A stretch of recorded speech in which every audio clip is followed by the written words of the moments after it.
Good afternoon, ladies and gentlemen. Welcome back to the Wrestling Inc. Daily. It is me, your managing editor of WrestlingInc.com, Nick Hausman, joined here as I'm every Wednesday to talk the past 24 hours of professional wrestling news. It's our very good friend, funny man, comedian, Brian Wohl. Brian, welcome back to the Wrestling Inc. Daily. Oh, so glad to be here. And man, what an exciting week we have in wrestling. Man, Dynamite's looking fun tonight. What an NXT last night. Yeah, and I was surprised. And this isn't on the run sheet or anything right now, but NXT did not see a huge leap in viewership last night. It was still one of the lowest viewed shows they've ever done on USA, and I'm like sad for NXT about that because I thought that War Games was actually like pretty good. I thought if you're trying to sell new talent and a new vibe, like I thought they did that. I guess just people are more out of touch with NXT than I expected. The people have left, and I don't know. It's gonna be very, very difficult to get them back. Yeah, I don't know how they're gonna do it. They're gonna have to make some big splashes to be able to get audiences to trust them again. Yeah. War Games was a great start. Last night's episode was a great episode, I thought. I really loved the Von Wagner Kyle O'Reilly match. MSK's continuing vignettes are fun. I loved with Riddle being the shaman. I Sure. thought that was cute. And Johnny Gargano going out on his back a little bit. I thought that was cool. A great way to go out. Well, we'll talk about what's going on with Gargano today. You say he's on his way out. That seems to be the general consensus, but I'm not totally sold on that. So we'll talk about Johnny in the news block. We're also going to talk about Johnny in the mailbag. So stick around for that at the end of the show. Also, later on, if you're in audio form, you're going to be able to hear my latest conversation with Brian Myers. He's got a brand new ECW-centric podcast out right now with a lot of ECW names. It's called Extreme Conversations. We're going to get to hear all about that. And I've been wanting to talk to Brian for a while about the legacy of Creative Pro. For those that don't know, Brian, the former Kurt Hawkins, responsible for MJF, Max Caster, Chris Statlander, Smart Mark Sterling, right? The Creative Pro has really put out some of the top tier talent that we've seen in pro wrestling past couple of years. So getting his reflections on that, and I didn't know this when we recorded, but he's actually going to be at AEW tonight in Long Island, getting to watch his student MJF get to be coming to his hometown, mix it up with Punk. I thought this was just a really cool interview. I think people are really going to dig this conversation I have with Brian. Oh, I'm looking forward to it. That's got to be awesome for him tonight. That's going to be a cool feeling. Oh, yeah, totally. So, and if you're watching us in video form in about 26 minutes, we're going to premiere this over on the Wrestling Inc. YouTube channel as well. So you can, after you're finished watching Brian and I, jump over, watch me and two Brians here today. I didn't even realize that. Brian Myers, Brian Wohl in the house here today. And before we get to the news and the mailbag and Brian and all that fun stuff, I'll start with some good news before we get to the bad news. Good news, Hacksaw Jim Duggan, officially cancer-free. From what he said in the video, I guess all the cancer was in his prostate. They managed to get it out. It's not in the bones. It's not in the tissue around it. So 100% cancer-free. Ho! Excellent news. Great news. So great to see Hacksaw making a recovery. Yeah, I love Hacksaw. I got to get back on the show. And in sad news, unfortunately, and this just broke at the age of 86, Jack Lanza has passed away. Brian, you've been falling down the rabbit hole. You alerted me to this before I even knew. You've been keeping your eye on this while I've been getting the show ready. Talk a little bit about what's going on right now. Yeah, Jim Ross announced it on his Twitter today, and Vince McMahon, Sean Waltman, Mick Foley, and others have also tweeted about tributes to Jack Lanza. In addition to being a WWF Tag Team Champion, Jack Lanza also competed for Georgia Championship Wrestling. And after his career in the ring, since 1985, all the way until basically 2021, Jack Lanza worked as an agent and producer for WWE. And Jim Ross, in his tweet eulogizing Jack Lanza, made note that Jack was the main agent and producer for the Attitude Era. Wow. Yeah, and that's a huge loss. And Mick Foley, Sean Waltman, Triple H, even Vince McMahon, all out there on Twitter right now, leaving their thoughts for Jack. So please, take your time, read those, retweet those, and of course, on behalf of everyone here at Wrestling Inc. and the Wrestling Inc. Daily, we're sending our best to the friends, fans, and family of Jack Lanza here today. So, with that, let's dive into some news you can use. News will leave a bruise. So we're going to get to Johnny here in just a second, but there was a lot of traffic today around. So Raj over the weekend, he tweeted out that disputing the body slam report that Andrade and Charlotte had broken up, he said still very much together. It would seem that Raj and Wrestling Inc., we are correct that these two are together because Andrade shared a tweet today addressed to Mommy, who I'm guessing is Charlotte, alluding to fake news. So it looks like false alarm, looks like Andrade and Charlotte still going strong. Brian, that's where we're going to start the show here today. Hey, I'm a fan of love. I'm rooting for him. Yeah, I'm a fan of love too. I'm rooting for these crazy kids in this mixed up pro wrestling world. Yeah. All right. Let's talk about Johnny Gargano. Last night, he addressed the NXT fans to close out NXT. He was attacked before he could really definitively say whether he's leaving or not by Grayson Waller, lays him out with a steel chair, takes him to the outside, puts the chair around his neck, throws Gargano right into the steel steps. Devastating looking spot. After the show, Gargano is joined by Kyle O'Reilly and Tommaso Ciampa, and Shawn Michaels comes out with Candice LeRae, and it looks like the formal farewell here where Johnny's crying and he's in the ring, and it looks like a send-off. Now, you at the top of the show, I take it, have come to the conclusion you think this guy is donezo. You think this is, even though he didn't explicitly say it, and he didn't explicitly say it today on social media either, you think this guy's on the way out? At least for a small amount of time. I think he's going to take some time off. He definitely is going to take some time off to be a dad. So maybe we'll see him after WrestleMania. There is a chance that he could come back to WWE.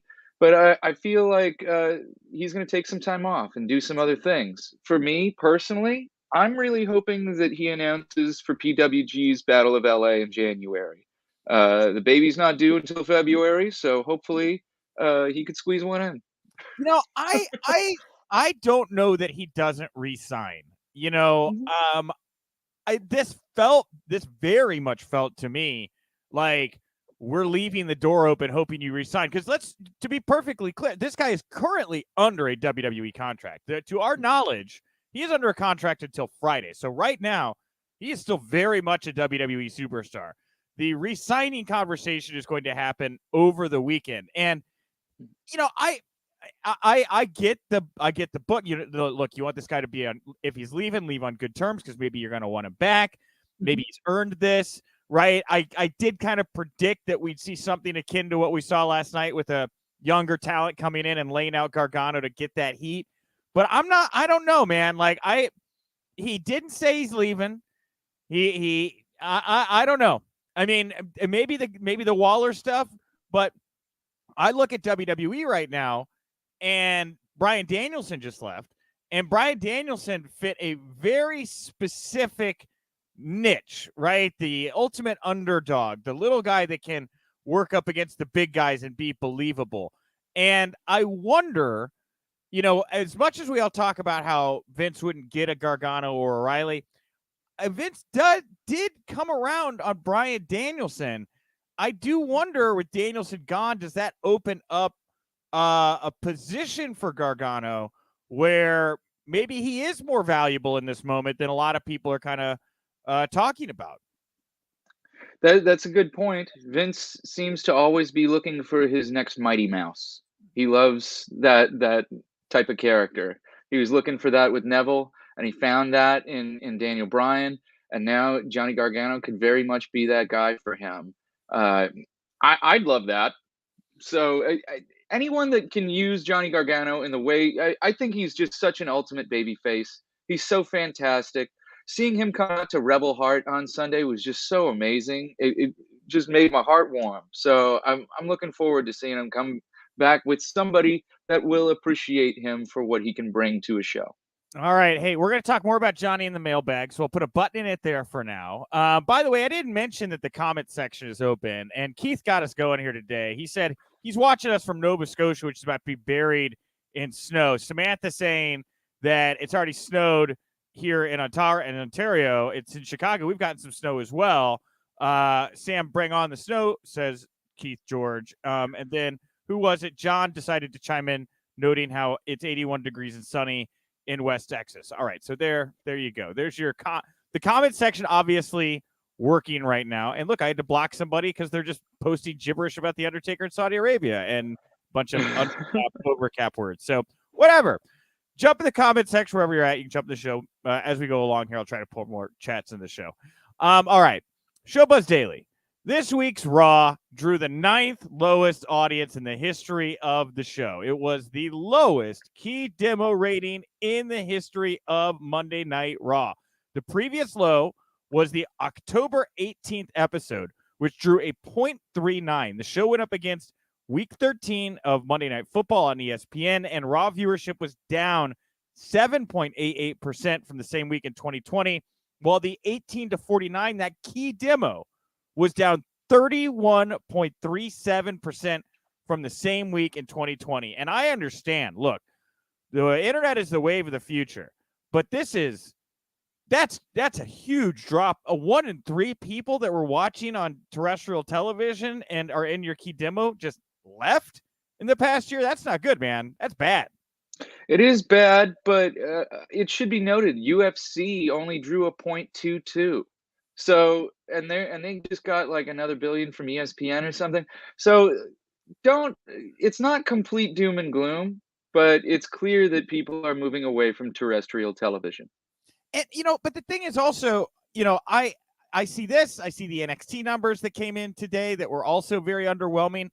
WWE, and I don't need to beat this thing or hammer it into the ground for like a 10-minute soapbox monologue, but like they are losing something. The specialness, Disney has remained Disney. And I think that Disney probably has remained special because they bought Pixar. That was a really good move on their part. But, yes. Right? Yes. And like NXT 2.0 has sadly not had Pixar-like effect for WWE. And that's actually maybe something that I hadn't really thought about how those two things could be alike, but they maybe are kind of alike. There's something missing there. There's just a part of the soul of WWE seems to be missing at the moment. I couldn't agree more. It's tough to watch. There's bright spots here and there, but no program feels like it has a cohesive world, a cohesive storyline. It's just not feeling it right now. We've had Roman Reigns as the tribal chief for a while. That's been really cool, but we're having a hard time finding a challenger. And Brock's great, but it's just not. We need something new, something fresh. And it's not like WWE doesn't have the talent. It's just, figuring out a plan and pulling the trigger on that plan. Well, and Tony here, by the way, saying, I don't know, Disney blew it with Lucasfilm. All right, look, some of the Star Wars stuff has been really good too, by the way. Like, yeah, you ever watch Mandalorian? Come on, guy. Come on, Antonio, right? And Kristen Jonas saying here, Disney has definitely changed, and that's the thing is Disney evolved, right? Yeah. Disney listened to their fan base and figured out what people want. They also have billions upon billions of dollars. Like, you like The Simpsons? Mm-hmm. We're The Simpsons now. You like Star Wars? Guess what? We're Star Wars now. You like Marvel? We're a little of that too. Like, they listened to what the fans want. They went out and they got that content and they brought it back to those fans. Vince is not doing that. Vince has chosen to not go that route. It's just different, Boy, you really boiled it down right there, buddy. Yeah. That's perfect. It's like if is Eisner still in charge at Disney? Is it still 1998? I don't really know. But whoever's, but the thing is, like, it's like if whoever ran Disney was like, it would be great if we went back to old school cell style animation and let's let's put the racism back in, right? Like we've moved away from that.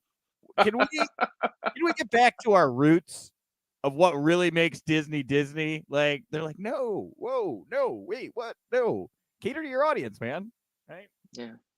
So, right, not the same. Well, I guess part of the thing is Disney can't pipe in cheers and boos whenever they want. Yeah. That those piped in boos sound like they are from the most large arena in the world for NXT, and it just kills it for me every time they use them. I'm like, this is for like a 20,000 person arena, and I know that it's not that big. By the way, Vimonti saying, dude, I'm a huge fan. Nick, you are a god. I don't know that that's true. I don't feel like a god. I certainly do not have godlike powers. If I did, I'd drop 20 pounds overnight. So, not God. Don't put it out there yet, Nick. You never know if you're going to have to face Gozer. I also thought about Ghostbusters when he said that. I was like, are you a god? Just say yes. Yes, if you're a god, you say yes. I am a god. All right, sure. WWE Shop, they have released a new holiday pop vinyl figure of the former superstar, the Fiend Bray Wyatt. The new Wyatt vinyl figure comes with a fitted Santa hat. This drove an inordinate amount of traffic for the site, and that's the only reason I have it on the run sheet here today, Brian. I mean, it's very fascinating to use the character that they own. It's reminds me of Fake Diesel and Fake Razor Ramon back in the day, but it's in toy form. But it's so fascinating. It's clear that Wyatt is doing something else. Wyndham Rotunda's working on a movie. And with all the stuff that came out after he was released, I don't feel like they're buddy right now. So it's very fascinating to use the Fiend apart from him to sell toys for this Christmas. I feel that this is bad for the pop vinyl figure community's significant others because it's more money these people are going to go out. It's a post-release Fiend pop vinyl. Oh, well, that simply must be a part of my collection. It would be incomplete without it. Hey man, I'm so glad that people can find joy in these pop vinyls instead of focusing on the dumpster fire that is our planet right now. Yeah. Like wherever you get your joy, if it's from this toy, God bless you. Good luck. Yeah. So, by the way, thank you to Elizabeth Rabe. Bob Chapek runs Disney now. Bob Chapek is the man. Just an update. Okay. So, we have, lastly here, what a weird, awful item to wrap up the news before we get to Brian Myers, and then we'll dive into the mailbag. So, Jack Evans, Jumpin' Jack Evans from AEW, familiar. He shared the following on Twitter. He said, this is going to sound like a fake message, but it's not. I am currently being extorted by 2 police officers from the Del Valle Police Department in Mexico City. In the last 4 days, I have had to pay around 7,000 pesos. That's $350 American, and I am not paying more. So if I get arrested on drug charges in the next little bit, I want to put it out there right now that it was planted by the Del Valle Police Department. Now, Evans lives in Mexico City, reportedly, has for some time. No confirmation that the Del Valle Police Department is near his home, but one reader sent word that the Del Valle Police Department could be related to the college there, Universidad del Valle de Mexico. So Jack Evans being exploited by crooked Mexican police officers, that's never fun. No, it is. If you know folks that live in Mexico, that is something that does happen. So it's not out of the realm of possibility that Jack is telling the complete and honest truth right here. Oh, sure. So that's I'd say that's a lot more likely than this being false. But you never know. I hope we get through this with Jack coming back to wrestling, because I love watching Jack wrestle. I love how he's changed up his game, and it's fun watching that guy go. So hopefully he and his family stay safe and can get to a place where they're not being harassed by the police. And it's a pretty wild time, I feel like, down in Mexico for between this and then there was like cartel threats ahead of the Triple Mania show, and then then they had to tell the talent, no, it's not that the cartel wants to. They don't have heat with AAA. It's the venue, the owners of the venue. So it's cool. It's fine. Like Conan has told some crazy stories about doing business down in Mexico. It is. I'd be kind of scared to go work down there personally. Yeah, I'd just rather collect Funko Pops, really. I think that's nice and safe. Agreed. Keep you out of trouble. All right, Brian. Well, thank you very much for joining me at the top of the show to talk all the news of the day. Thank you to everybody who's tuned in here today, right now, live. We got a little bit more to go. We're going to dive into the mailbag, but of course, thank you to Brian Myers as well. Great conversation. It's going to premiere in 8 minutes over on the Wrestling Inc. YouTube channel, so go check it out after we finish here today. So today's mailbag question comes to us from @Wink Daily, WINC Daily over on Twitter. That's the account to follow if you want to vote in our daily polls. Today's poll question: what do you think is next for Johnny Gargano? Is he going to re-sign with NXT, sign with AEW, or take time off? Maybe, or is it something else? That's the fourth box. About 350 votes here the past hour, so quite a bit of interest in this poll. 50.6 believe he's going to take time off. 25.6 say he's going to sign with AEW. 21.8 re-sign with NXT, and only 2% think he could be doing something else. We talked about it a bit at the top of the show. Now that you've had some time to let it all sit in, what do you think is going to happen with Johnny Gargano now? I think he is going to take a little bit of time off, but I hope he takes a couple of indie dates, around his time off. And then there is a possibility that he could come back to WWE if they have a spot for him. I feel like he has a great reputation with them. Seems like everybody glows when they talk about him. So I don't see why he wouldn't go back unless he felt like there wasn't anything left for him to do there. Yeah, I don't know. I mean, it's such a weird, again, I think that there's probably more value than we think in the main roster right now for a guy like Gargano. Yeah. I mean, this guy, his hero, we talk about gods, is Shawn Michaels. And Shawn Michaels came out to hug him, hug his pregnant wife, put his hand on his pregnant wife's belly.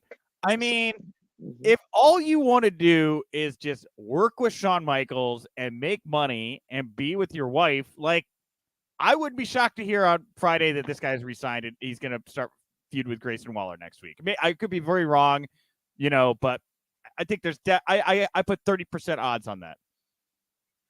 Yeah, I really hope so. It would be great to see Johnny on the main roster. I would love to see Johnny Gargano versus Roman Reigns. I would love to see Johnny Gargano versus Drew McIntyre again. There's a lot of matchups that would be so great.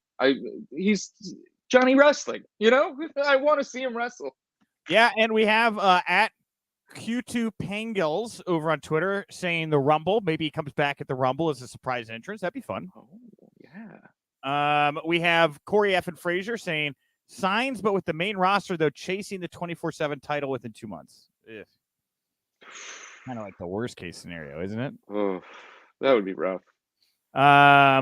We have Mateo Kokic 1 saying, I do see Gargano take time off and go be a father come February, like you mentioned last night. That's what I'm thinking. As far as after that, it's kind of 50-50 that he stays at WWE, goes to the main roster, or to another promotion. O'Reilly definitely going to AEW. I think that's obvious, right? I feel like that's the way it's got to go. What else could Kyle O'Reilly do in WWE right now? I just don't see it. I look forward to Kyle O'Reilly being a heel again, and I hope he heals it up in AEW. He really went out of his way to put over Van Wagner on the way out. Were you impressed with Van Wagner's victory in the cage? It didn't hit to me. No. Yeah, it felt like Kyle was carrying him. Yeah, totally. Even the finish kind of just felt like it happened, and it wasn't. It felt weird. It felt off. I don't know. Yeah, low blow into slamming in the cage a couple of times and then finisher. I can see how it works, but I don't know. It just felt not right. It was like everybody knows that Kyle O'Reilly is a much better wrestler, and as much as Kyle O'Reilly tried to make it seem like he could legitimately lose to Von Wagner, it was hard to believe. Well, and obviously, you got over at AEW land, Adam Cole, Bobby Fish are there. Bobby Fish, Adam Cole are already tagging together. Here's the Adam Cole's a very interesting spot because he came back, he's with the Super Click, right? But now the Undisputed Era could be coming back. Now he's got to choose sides. But get this, here's a twist. Ring of Honor going out of business, or at least hiatus, right? Matt Taven was backstage at AEW last week. What about the Kingdom? He's part of the Kingdom too, right? Adam Cole could have all three of his stables under the same roof at the same time by the top of 2022. What a time. Yeah, and Tony Khan was already, dropping hints about how he's got big plans for Adam Cole. So I feel like something's coming. Something's most definitely coming for Adam Cole, and Kyle O'Reilly is certainly a part of that something. John here. Boo Von Wagner. I can't stand Wagner. The guy has no personality. I don't know that he has no personality. He's got a presence. I mean, I'm not trying to throw shade, but he looks kind of like a caveman, doesn't he? Like, I feel like Vince is at some point in some Halloween episode going to dress him up like a caveman. He's very, very stilted, Big brow. Big brow. His personality is just being big, Yeah, it's really tough it's tough because when you put the NXT 2.0 guys side by side with the black and yellow guys, these 2.0 guys are just so green. It's not fair. We can't. How can you just love them as much as you love Kyle O'Reilly and Johnny Gargano? These guys are seasoned veterans who've done so much work, and it's not fair to compare the two. We can't help but do it. But the thing is, of the new class, Joe Gacy is probably the best in-ring worker, right? Yeah. Like, I think that he's probably the most.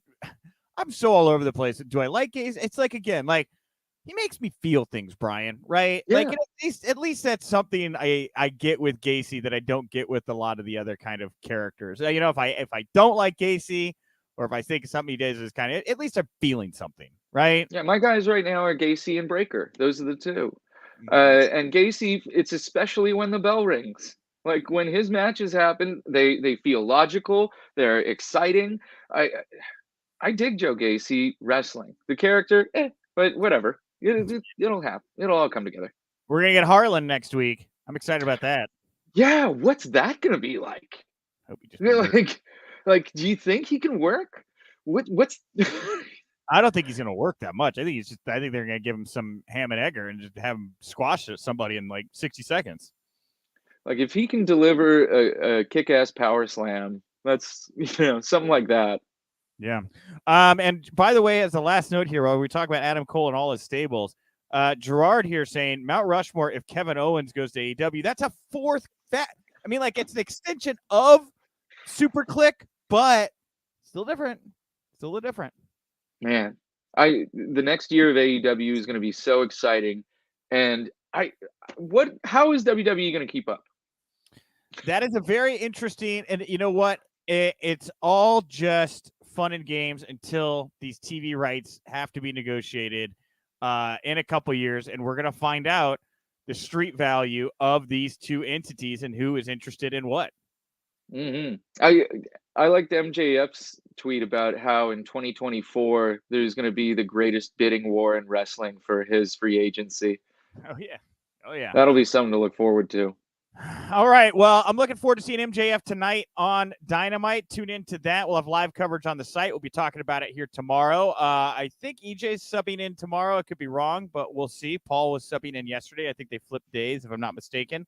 So come back tomorrow. Support the Wrestling Inc. Daily. Leave us a nice comment on iTunes if you are so moved. That stuff always helps keep the gas running in the old chartable engine there as we try to stay alive on the charts, right?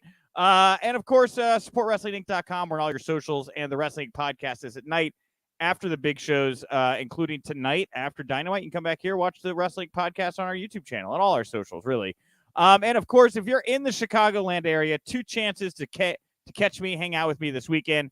Saturday afternoon, I'll be at C2E2. I'm going to be hosting the Headlocked Comics panel discussion. I think we're going to have Jerry Lawler and Matt Cardona there.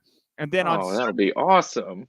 Yeah, get to talk to Cardona. Always Jerry will probably make me do my Tony Clifton impression. And then on Sunday, I'll be doing commentary for Warrior Wrestling, which I highly encourage you coming out to. I'm going to be jumping on the production meeting here in just about an hour and a half for that.